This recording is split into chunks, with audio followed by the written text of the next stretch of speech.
High বন্ধুরা, তোমরা সবাই কেমন আছো? আশা করি তোমরা অনেক ভালো আছো। আর আমরাও অনেক ভালো আছি। তো চলে এসেছি জন্য আবার একটা ধামাকাদার ভিডিও নিয়ে গাইস তোমাদের সাথে আজকে গাইস।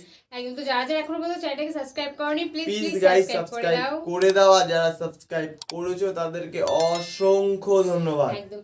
আর সবাই কিন্তু আমাদের কমেন্ট সেকশনে অবশ্যই জানাতে ভুলো না যে কে কোথা থেকে গাইস আমাদের ভিডিওটি দেখছো। অবশ্যই একদমই তাই, কারণ আমরা তাহলে বুঝতে পারবো যে আমাদের ভিডিওগুলো ঠিক কত দূর পৌঁছেছে। কারণ তোমাদের মনের মতো ভিডিও নিয়ে আমরা সবসময় আসার চেষ্টা করি। তোমরা যার কথা বলো তার ভিডিও নিয়েই ভিডিও করি, তো সেখানে দাঁড়িয়ে আমাদের দেখাটা উচিত যে আমাদের ভিডিওটি কত দূর যাচ্ছে, কোথায় কোথায় যাচ্ছে, কারা দেখছে। অবশ্যই গাইস তোমরা গাইস তোমাদের দেশের নামটি গাইস অবশ্যই কমেন্ট করে যেও।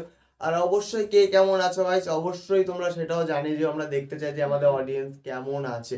অবশ্য অনেকে জানায় যে খুবই ভালো আছে, তোমরা কেমন আছে। তো সত্যি খুবই ভালো লাগে গাইস তোমাদের কথাবার্তা শুনে।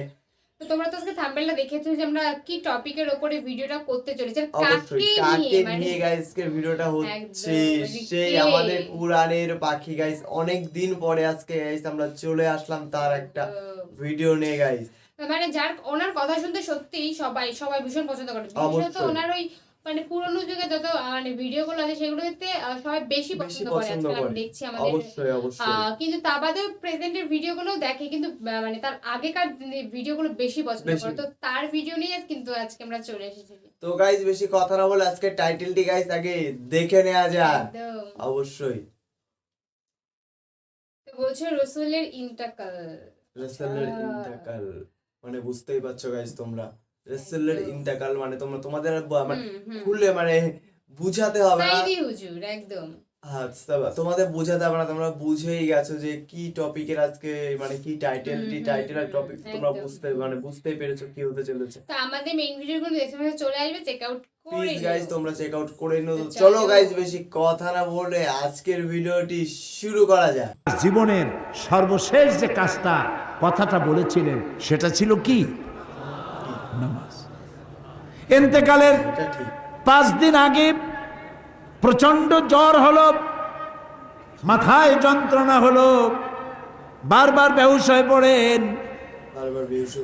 যে রাত্রে ইন্তেকাল করবেন সেই রাত্রে সাহাবায়ে কেরাম কেউ ঘরে ফেরে নাই, সবাই কাঁদতেছে। সকলের ধারণা নবীজি খুব তাড়াতাড়ি বিদায় হয়ে যাবেন।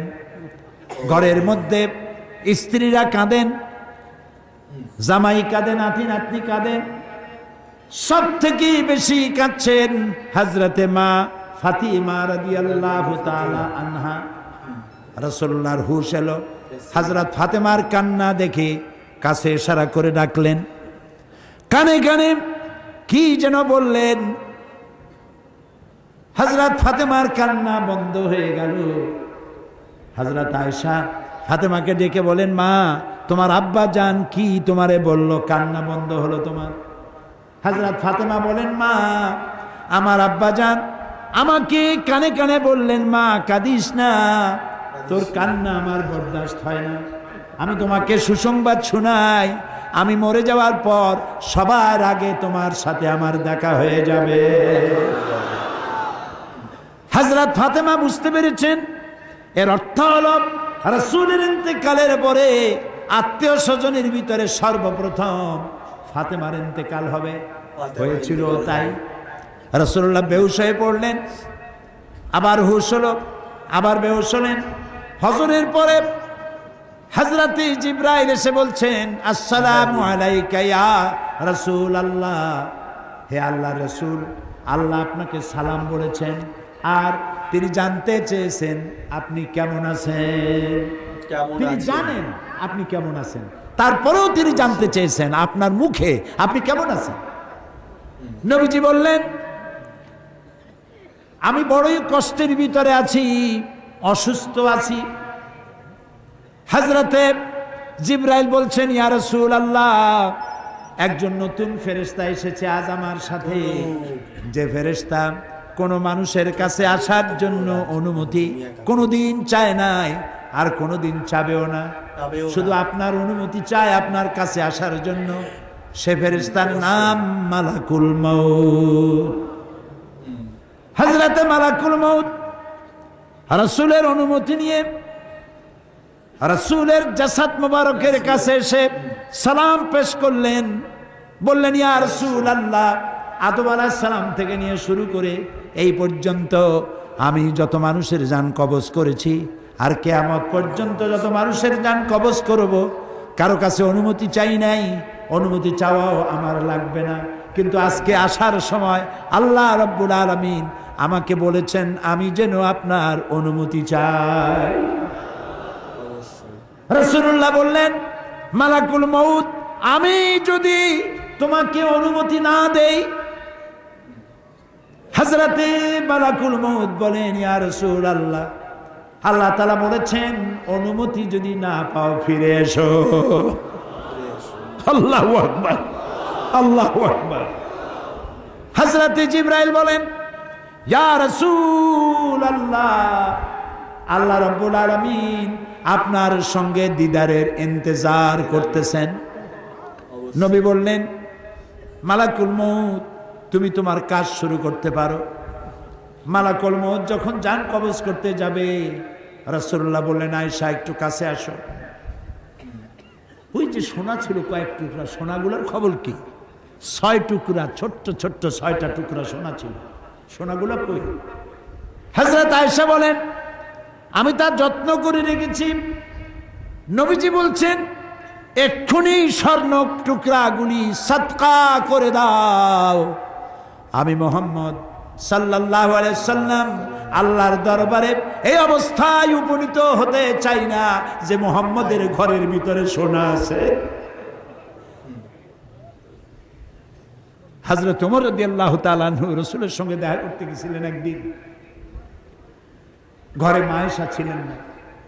হযরত ওমর সালাম দিয়ে ঘরের মধ্যে ঢুকে দাঁড়ায় দাঁড়ায় কাঁদতেছেন, বাচ্চা শিশুর মতো ডুকরে ডুকরে কাঁদছে। রাসূলুল্লাহ জিজ্ঞেস করছেন, ওমর কান্দো কেন? হযরত ওমর বলছেন, আমি বিশ্বনবীর ঘর দেখতেছি, ছোট্ট একটা ঘর, এক কোনায় একটা সরাহি পানি রাখার পাত্র কাইতে হয়ে পড়ে আছে, একটা গ্লাস কাইতে হয়ে পড়ে আছে, আর এক কোনায় 1 কেজি কি আধা কেজি জব পড়ে আছে, আর রাসূল শুয়ে আছেন দড়ি দিয়া বুনানো একটা খাটিয়ার উপরে, চাদর নাই, বালিশ নাই, হাত মোবারক মাথার তলে দিয়ে শুয়ে আছে, পিঠ মোবারকে দড়ির দাগ কেটে আছে। হযরত ওমর বলছেন, ইয়া রাসূলুল্লাহ, আমি তো বরদাস্ত করতে পারছি না।